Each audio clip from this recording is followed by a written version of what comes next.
Good day! In today's lesson, we will be dealing with an English ballad which is entitled Bonny, Barbara, Allan. But what do you mean by a ballad? A ballad is meant to be sung and it has a tragic theme of love and death. A ballad can be compared today as a modern love song. And one of the singers that we have today that often sings ballad songs is the balladeer Eric Santos. So in our poem, Bonny, Barbara, Allan, since it is a ballad, it is often sing. So last time, I asked you to read the poem in advance. So let us recall what you have read by giving you the interpretation of the poem, which will also help you to appreciate the message of the poem. So in the first stanza, the poem begins by noting that Sir John Greenwood fell in love with Barbara Allan in the autumn. So the green leaves suggest a romantic pastoral setting appropriate for the lover. However, the fact that they are falling suggests a note of sadness to this affair right from its start. In the second stanza, Sir John Green sends a servant to fetch Barbara Allan. The servant asks Barbara to hurry and go to Sir John. In the third stanza, Barbara does not hurry as shown by the repetition of the word holy. She goes to see Sir John, but she doesn't express any pity from him and uttered that he is already dying. In the fourth stanza, Sir John states that the cause of his sickness is his fond love for Barbara.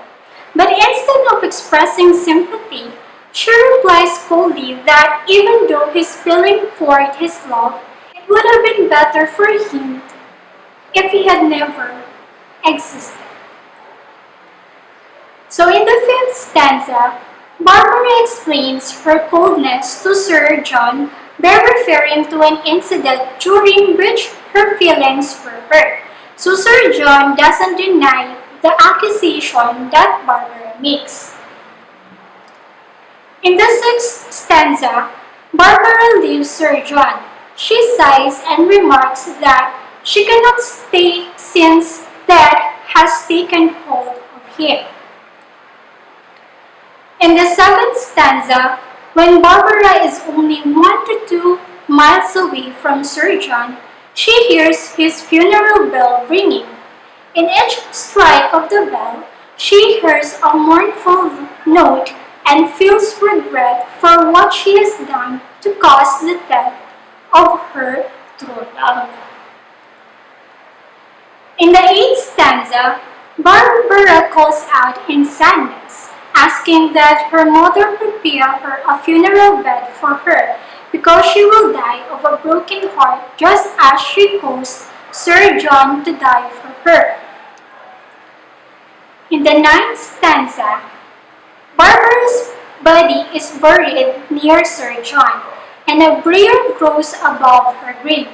On the other hand, a red rose grows above Sir John's grave. In the 10th stanza, or last stanza, the last stanza symbolically represents the eternity of true love. Though they physically died, their love continues to grow. So the briar and the rose bush climb the church wall, suggesting that the love reaches above the earthly constraints. So there, two plants join a lover's knot, a symbol of eternal unity. In life after that, it seems that they have been reunited. So that's the end of the summary interpretation of the poem. So I hope you've learned something from this and you were able to appreciate more the poem.